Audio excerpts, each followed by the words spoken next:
উপভোগ করা শুরু করত। আর ওই অনুষ্ঠান যখন শুরু করতে থাকতো, উপভোগ করতে থাকতো, তখন থেকে আল্লাহ পাক রব্বুল আলামিনের গজব তাদের উপর নাযিল হইতে থাকতো। আর আল্লাহ পাক রব্বুল আলামিন আজকে এই মাহফিলের জন্য যে একটা নিয়ামত দিয়েছেন, সূর্য ডুবিত হওয়ার পর থেকে এই সামিয়ানার চতুর্দিকে আল্লাহ পাক রব্বুল আলামিন ফেরেশতাদেরকে পাঠিয়ে দিয়েছেন।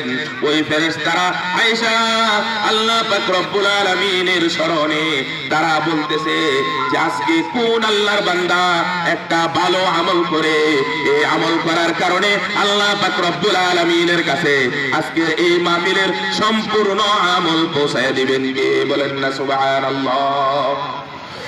এই যে হাজার হাজার ফেরেশতা আল্লাহ পাক রব্বুল আলামিন প্রেরণ করেছেন, এই ফেরেশতাগুলি আজকে এই মাহফিলের চতুর্দিকে ঘোরাফেরা করতেছে এবং দেখতেছে কোন আল্লাহর বান্দা জিকির করে, কি কি আলোচনা করা হয়।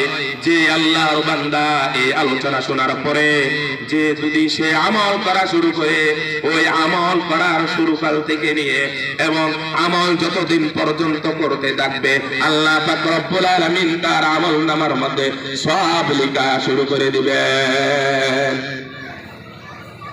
এই জন্য ভাই, খুবই অল্প সময় আমরা যারা এখনো মাহফিলের মাঝে উপস্থিত হতে পারি নাই, আমরা আমাদেরকে ভাগ্যবান মনে করব না, আমরা কিন্তু পুরা কপাল। কেননা আজকে এখানে কুরআন ও হাদিস থেকে কথা বলা হইতেছে। ওগো ভাই, ওগো দুস্থ বুজুর্গ, আমরা চাইলেই এরকম করতে পারি না। নানান ব্যস্ততার কারণে সারাদিন আমি নামাজ পড়ার সুযোগ পাই না, সারাদিন রোজা রাখার সুযোগ পাই না। আজকে এখানে ফিরি ভাবে এই প্যান্ডেলের আয়োজন করা হয়েছে, এখানে এসে আমরা একটু আল্লাহর গুণগানকে শুনবো এবং এই অনুযায়ী আমল করব, এটাও আমরা করতে পারতেছি না। মনে হইতেছে যে আমাদের কপাল পুইরা গেছে, নাউজুবিল্লাহ। এই জন্য এরকম মাহফিল গুলো শোনার দরকার আছে না নাই? এরকম মাহফিলের মাধ্যমে কোন গান বাজনা হয় না, আল্লাহ আল্লাহর রাসূলের আলোচনা হয়।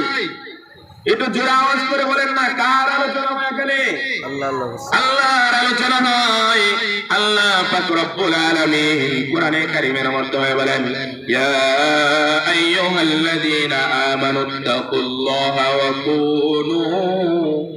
ওয়া কুনু মা'আস সাদিকিন।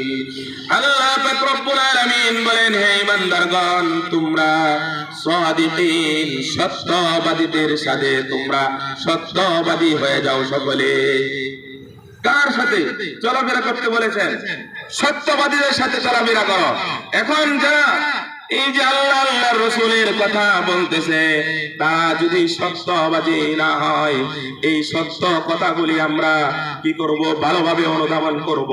আর এই সত্য কথাগুলি শুই নাই, আমরা সাদিকিনদের অন্তর্ভুক্ত হয়ে যেতে পারি।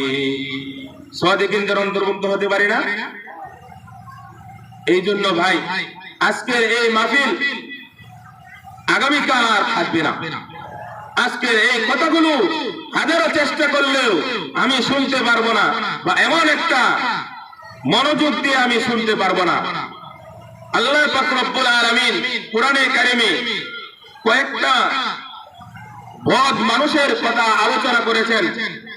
এই ধারাবাহিক কিছু আলোচনা, কয়েক প্রকারের আলোচনা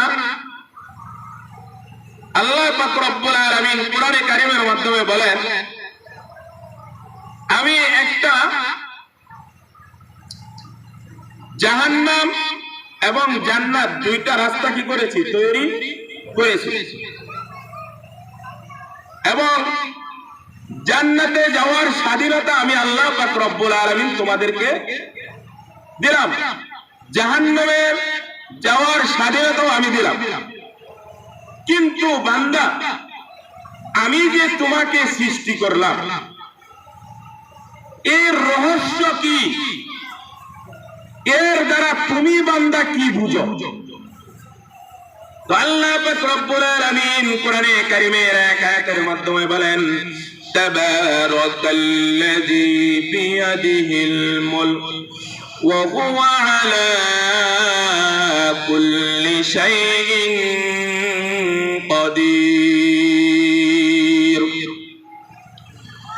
الذي خلق الموت والحياة ليبلوكم أيكم أحسن عملا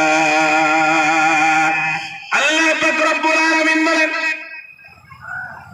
ওগো আল্লাহর বান্দা আল্লাহর গোলাম আমি তোমাকে সৃষ্টি করেছি আল্লাযী খালাকাল মাউতা ওয়াল হায়াতা আমি তোমাকে সৃষ্টি করার পরে তোমাকে জন্ম দেওয়ার পরে